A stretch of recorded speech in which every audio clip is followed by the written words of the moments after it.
pre-11-2016 and post-11-2016 pensioners.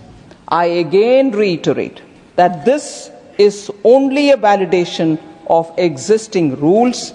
This does not alter or change existing civil or defense pensions. So these are largely the points about the finance. सैनिक भाइयों नमस्कार। आज हम लोग 8th पे commission में fitment factor 2.86 के साथ टेबल एक बनाया हुआ है। सिपाही से लेकर ऑर्डिनरी कैप्टन तक बेसिक में कितना बढ़ोतरी होगा पेंशनर्स के लिए, जो वही ग्रुप का पेंशनर्स है उनके लिए बेसिक में कितना बढ़ोतरी होगा, और एक बात है ये किनको मिलेगा, कौन सा रैंक के लिए किसके लिए ये बेनिफिट होगा, या इसके बारे में भी जानकारी ले लेंगे। और इसी में कैलकुलेशन भी दिया हुआ हूँ, कैलकुलेशन के साथ पूरा जानकारी ले लेंगे हमारे लिए कितना बेनिफिट मिलने वाला है। सबसे पहले देख लेना जो 8th पे कमीशन में आकर फायदा आकर किसको मिलेगा। जो सर्विस पेंशनर सर्विस पर्सन है, जो सर्विस में अपना भाई लोग के उनको 100% मिलेगा। जो रिटायर्ड पेंशनर से उनको भी मिलेगा, जो फैमिली पेंशनर से उनको भी मिलेगा, वो पीएमआर जो रिटायर्ड पेंशनर से उनको भी मिलेगा। जो 8th पे कमीशन आकर जो पे कमीशन होता है वो सभी को बराबर मिलेगा। जो सेंट्रल गवर्नमेंट के जो एम्प्लॉय है, सेंट्रल गवर्नमेंट के एम्प्लॉय सभी को बेनिफिट मिलेगा।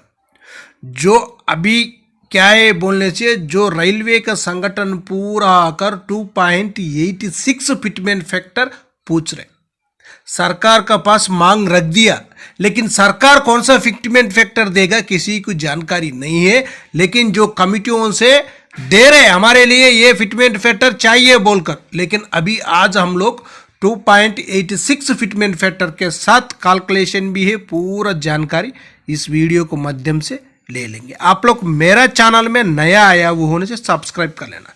सबसे पहले इसी टेबल में देखना सिपाही से लेकर ऑर्डिनरी कैप्टन तक जो 2.86 फिटमेंट फैक्टर के साथ कैलकुलेशन भी है, जानकारी ले लेंगे। सबसे पहले देख लेना सिपाही साहिबान का एक कैलकुलेशन देखेंगे, जानकारी जल्दी हो जाएगा। जो 8वें वेतन आकर 1 जनवरी 2026 से अपना लिए बेनिफिट मिलेगा। इसी में देख लेना जो सिपाही साहिबान 15 साल सर्विस करने से उनका बेसिक कितना है 20,325 रुपीज। 2.86 से कैलकुलेशन करने से उनका बेसिक कितना बन रहे देख लेना 58,130 रुपीज। जो 1 जनवरी 2026 में आकर टोटल पेंशन सिपाही का कितना बन रहे वो भी जानकारी ले लेंगे। इसी में देखो जो टोटल पेंशन आकर उनका 32,957 रुपीज, 58,130 रुपीज, 32,927 रुपीज में दोनों से माइनस करने से उनको बेसिक में कितना बढ़ोतरी हो रही है बोलने से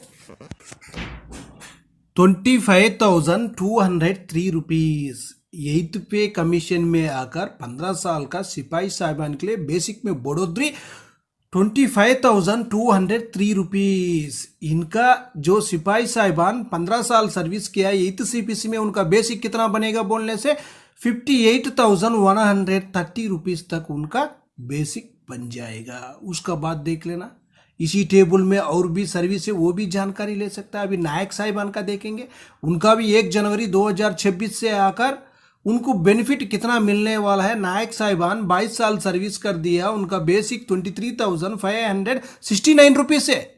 फिटमेंट फैक्टर 2.86 से कैलकुलेशन करने से 67,407 रुपीज। इनका 8th CPC में बेसिक कितना बनेगा बोलने से 67,407 रुपीज। लेकिन इनको टोटल पेंशन कितना मिल रहा था 38,182 रुपीज। दोनों को कैलकुलेशन में माइनस कर डालने से उधर कितना उनका बेसिक में बढ़ोतरी हुआ बोलने से 29,225 रुपीज। 8th CPC में बेसिक में बढ़ोतरी आकर 29,225 रुपीज। नायक साहिबान का 22 साल किया हुआ होने से 8th CPC में इनका बेसिक बन जाएगा 67,407 रुपीज तक इनका टोटल बेसिक बनेगा, जो नायक साहिबान का। इसी में कैलकुलेशन में आप लोग आराम से जानकारी ले सकते हैं। कैलकुलेशन भी देख लेना, इधर दिया हुआ टेबल में भी देख लेना, दोनों में कोई भी डिफरेंस आपको नहीं दिखेगा, नहीं होगा। कहीं बोलने से दोनों सही सही बनाया हुआ है।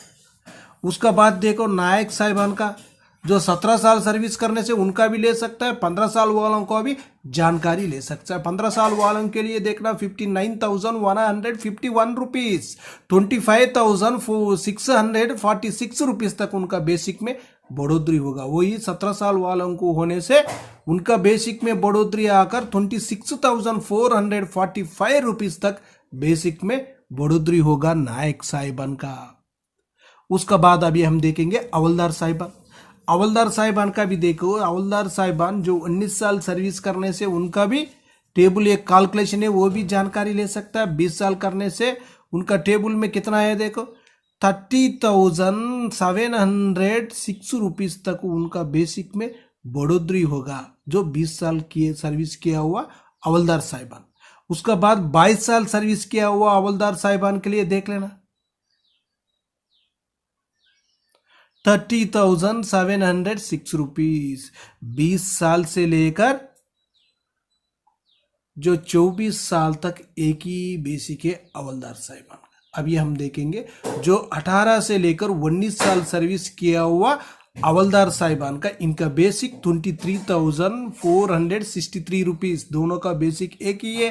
फिटमेंट फैक्टर 2.86 के साथ कैलकुलेशन करने से इनका बेसिक 67,016 रुपीज तक इनका बेसिक बन जाता है। 8th CPC में इनका टोटल पेंशन कितना मिल रहा है बोलने से 37,960 रुपीज। दोनों को कैलकुलेशन माइनस करने के बाद उनको 29,056 रुपीज तक 8th CPC में बेसिक में बढ़ोतरी है।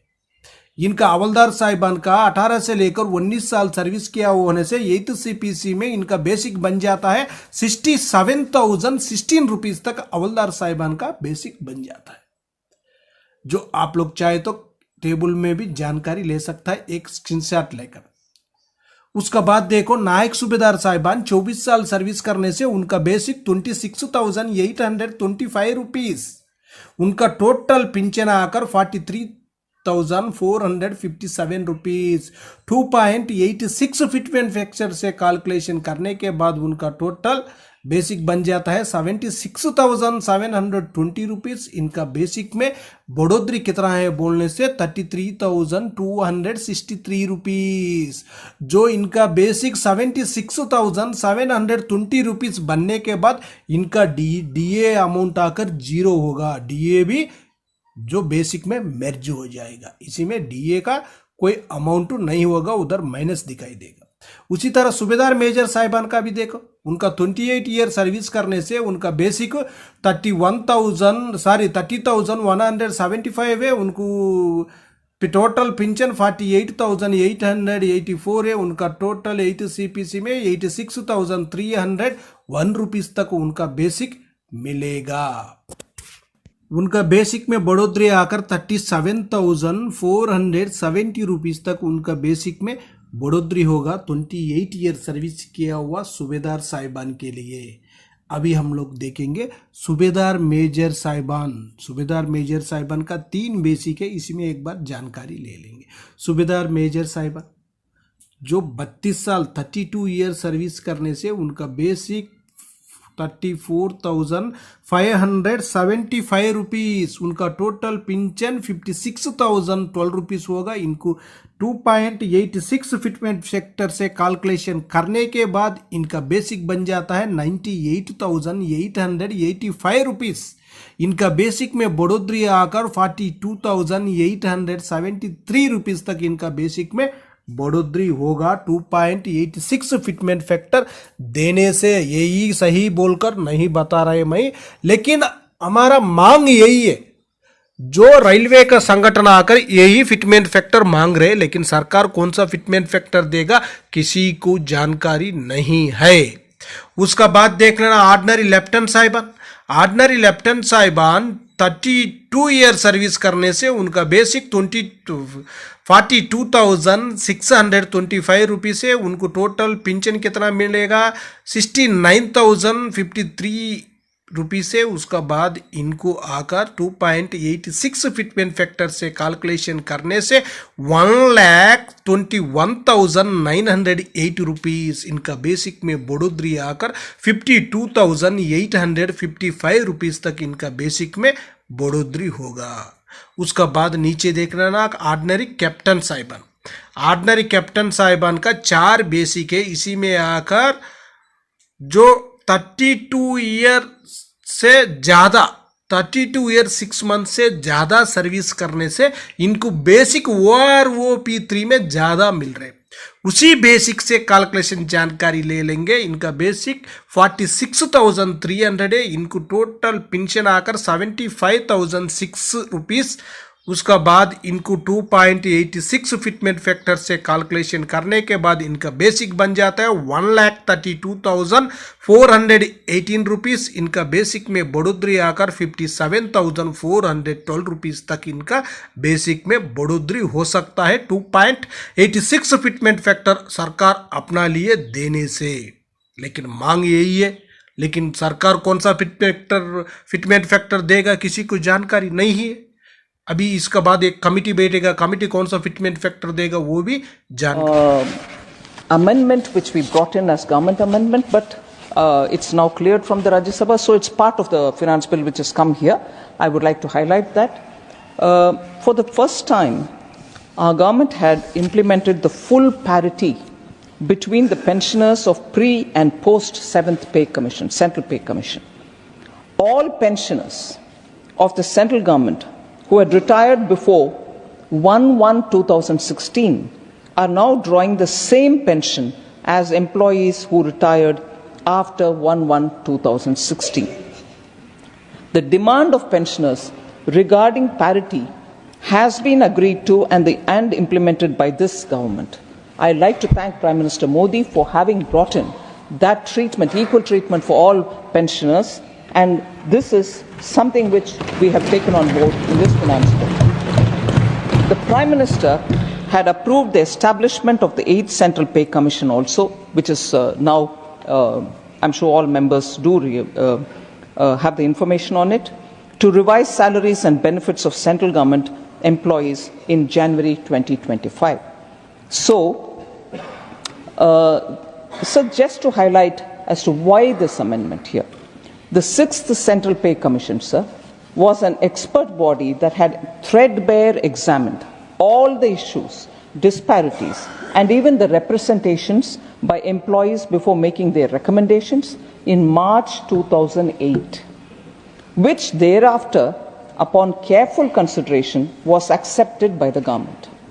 The manner of fixing pension, which was recommended by the 6th CPC, was similar to the previous CPCs.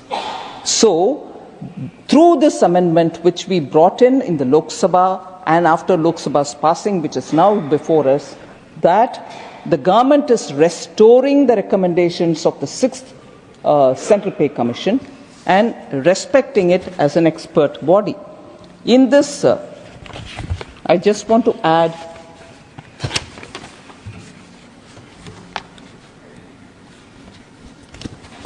keeping in view the recommendations which the 6th Central Pay Commission had said, a distinction among pensioners is inevitable, and that is what is being brought in.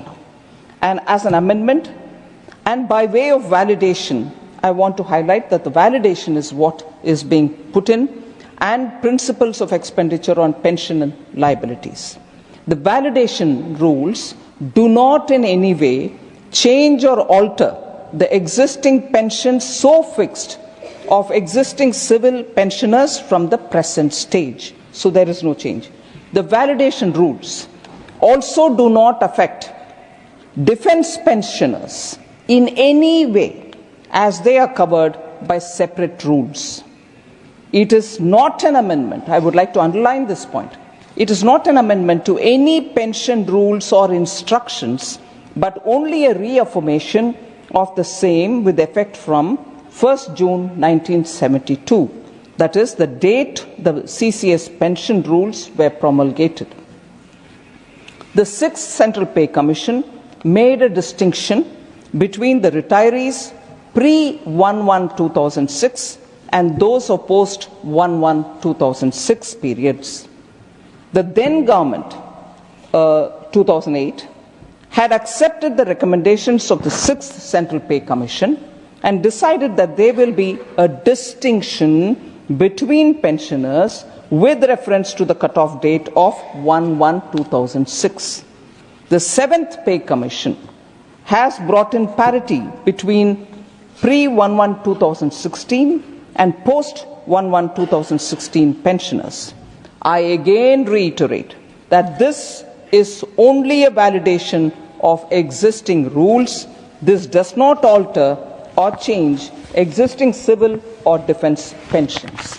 So these are largely the points about the finance bill or that is before us for consideration, sir. जानकारी नहीं है। Okay friends, इसी में आप लोग चाहे तो एक बार स्क्रीनशॉट लेकर जानकारी आराम से ले सकता है। आपका OROP 3 का बेसिक कितना है, उसी बेसिक